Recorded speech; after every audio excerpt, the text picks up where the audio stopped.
Sukuna has a secret demon form that is even stronger than anything we've seen so far. But we just got another big clue that the sorcerers who we think are dead, like for example Gojo, might actually return to the story. Just when you think that Sukuna can't be any more broken, that twist in the end left me speechless, but that is exactly why my boy Gojo might be coming back, so let's talk about it. You guys know how this goes. If you enjoy my JJK videos, you want to see me make more in the future, leave a quick like and comment for that YouTube algorithm. And if you're new here or you just haven't subscribed yet, do me a huge favor and subscribe, it really means a lot.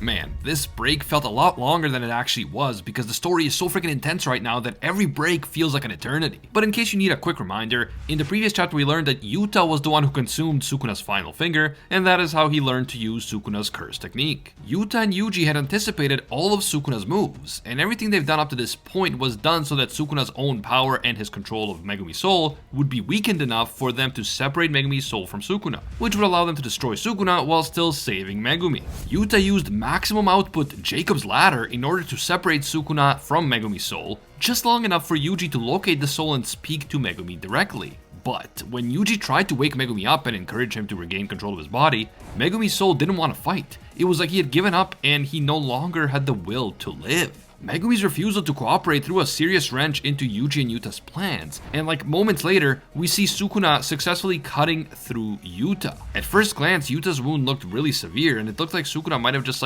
cut him in half, kinda like Gojo. The chapter ended as Maki snuck up on Sukuna and pierced his own torso with her sword, ripping through his very heart.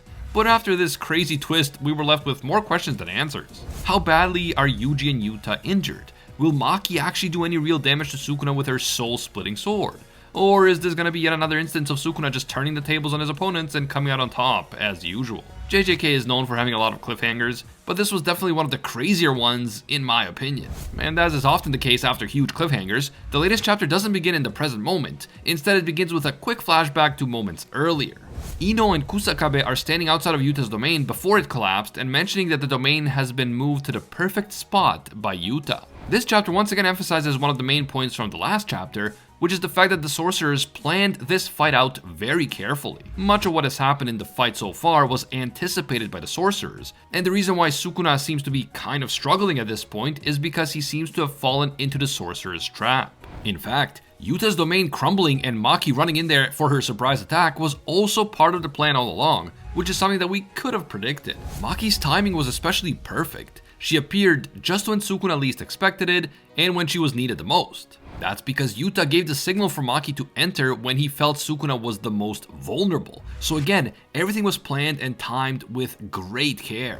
Now apparently, there was some talk initially about sending even more sorcerers into the barrier, including Choso, but at the end of the day, more people also means that Sukuna becomes more aware that he's being lured into a trap and that a surprise attack might be coming. So Maki doing her own thing is probably the best way to go if you want to actually surprise Sukuna. The flashback ends here, it wasn't a long one, and then we get right back into the action. We see the moment where Sukuna seemingly slashes through Yuta's entire torso as Maki stabs Sukuna right through the heart. In that moment, Rika grabs Yuta and Uiui jumps in and teleports Yuta out of there, presumably taking him to be healed. So now again, we have Uiui using his teleportation power to take someone who has been severely injured out of the battle and most likely taking them to Shoko to be healed. He did this with Higuruma, with Gojo, and now with Yuta. Even if you think that Gojo and Higuruma are 100% dead, I definitely don't think that Yuta is dead. So the fact that Uiui is taking him tells me that there is some hope for the other two as well, at least theoretically.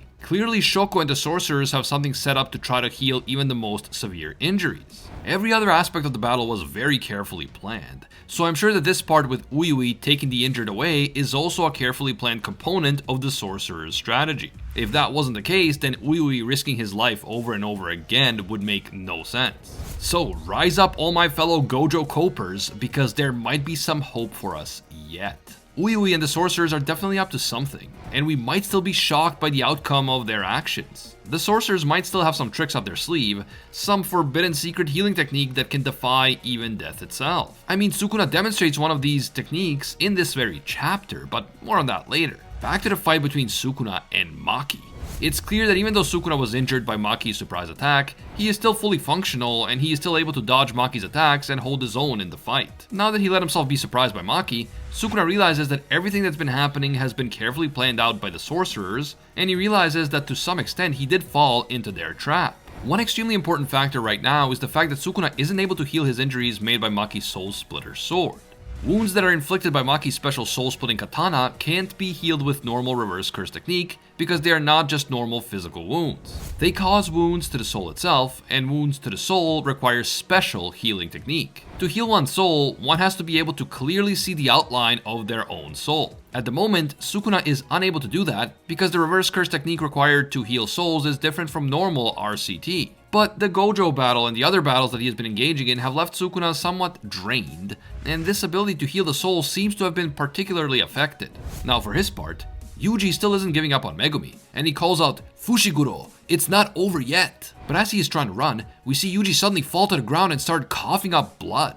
We know that Yuji only just learned to use a reverse curse technique like a month ago, and it seems that he hasn't been doing an effective job of healing himself properly. Since this is still a new technique to him, and since he is in the middle of such a high stakes battle, he probably rushed things and made mistakes in certain moments. And that is now costing him a lot because his body seems to be breaking down. Thankfully, Choso shows up and instructs Yuji on how to use RCT to heal himself more fully. Now, I assume that this is really Choso and that he is still alive even though he received that horrible wound from Sukuna a few chapters ago.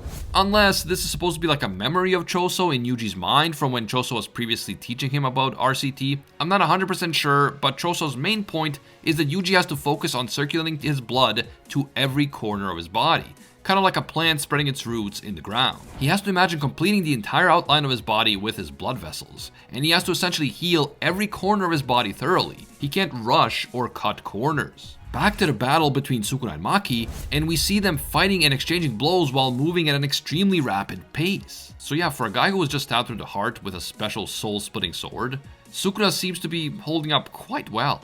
At one point, Sukuna attempts to stop Maki's blade with his bare hands, but Maki manages to maintain possession of the sword, and she eventually uses it to push Sukuna away from her. At this point, Sukuna realizes that Maki is not just any sorcerer. She is definitely special, and she has the ability to see Sukuna's technique better than anyone else. Apparently, this reminds Sukuna of his battle against Mahoraga in Shibuya. And yeah, as a result of Maki and Mai's sacrifice, Maki has gained incredible physical abilities through heavenly restriction, including the ability to see the way that others aren't able to do. Because this is such a rare ability that only Maki and Toji have fully showcased in the series so far, it is not something that Sukuna is used to dealing with, and this fight with Maki is by no means easy for him. But even though the King of Curses was caught by surprise, and even though he finds himself in somewhat unfamiliar territory, he is certainly still not out of tricks yet. It is revealed that he is able to function even after being stabbed through the heart despite not being able to heal the wound right away by using his cursed energy to force his blood to keep circulating through his body. It seems that this is the way that Sukuna managed to survive and keep Yuji alive for so long back when Yuji's heart was like straight up taken out by Sukuna in the fearsome moon mark and everyone thought that Yuji was dead. Maki is shocked that Sukuna is able to both force his blood to keep circulating despite being injured and still fight her effectively at the same time. But Sukuna claims that as things stand right now, he can keep going like this no problem, and even smiles at Maki as they square off against each other. We then get an extremely ominous and dark ending to the chapter that once again makes me think that defeating Sukuna will be all but impossible. Unless of course Gojo ends up coming back or something. We are taken to the fight between Hakari and Uraume, who are also watching the Sukuna and Maki fight. And Hakari is actually kind of gloating. He says that when he saw Sukuna's true form, he expected the fight to be over for the sorcerers. But now it seems like even in this final form, Sukuna is still being beaten and his cursed energy is slowly but surely running out. However, Uraume calls Hakari a fool for thinking that, and he says that knowing Sukuna and judging by the waves of his cursed energy, Sukuna still isn't even going all out against his opponents. Uraume seems disappointed that the sorcerers weren't able to put up a better fight, especially after Sukuna took all that damage from Gojo. The sorcerers think that they pushed Sukuna as far as he can go, but he is actually still holding back. He still hasn't been giving it his all. If this is true, it is just insane. Like, how broken and OP can this guy get? The final panel of the chapter shows a demonic looking silhouette of Sukuna that some believe is hinting about a further demonic form that he is going to attain in the near future. And if Sukuna can really power up again and unlock yet another form, then I will happily accelerate my Gojo coping into 5th gear. Because if Sukuna gets even stronger, the only way to beat him is for Uyui and Shoko to figure out a way to bring back Gojo. Now that even Yuta is injured, how can the sorcerers possibly win without some kind of game-changing twist like Gojo returning? What do you guys think? If Sukuna still isn't going all out, is winning without doing something drastic like reviving Gojo even possible? Especially with Yuta now also injured. What are Uyui and Shoko and the others really planning to do with those bodies after they teleport them? How strong is Sukuna really, like his full absolute power? Let me know down below. If you're looking for more epic JJK videos to watch right now, check out my full JJK playlist, link on screen and in the description. If you enjoyed this video and you want to see more in the future, leave a quick like to let me know. And if you haven't subscribed yet to Anime Uproar, do me a big favor and subscribe. It helps me out a lot.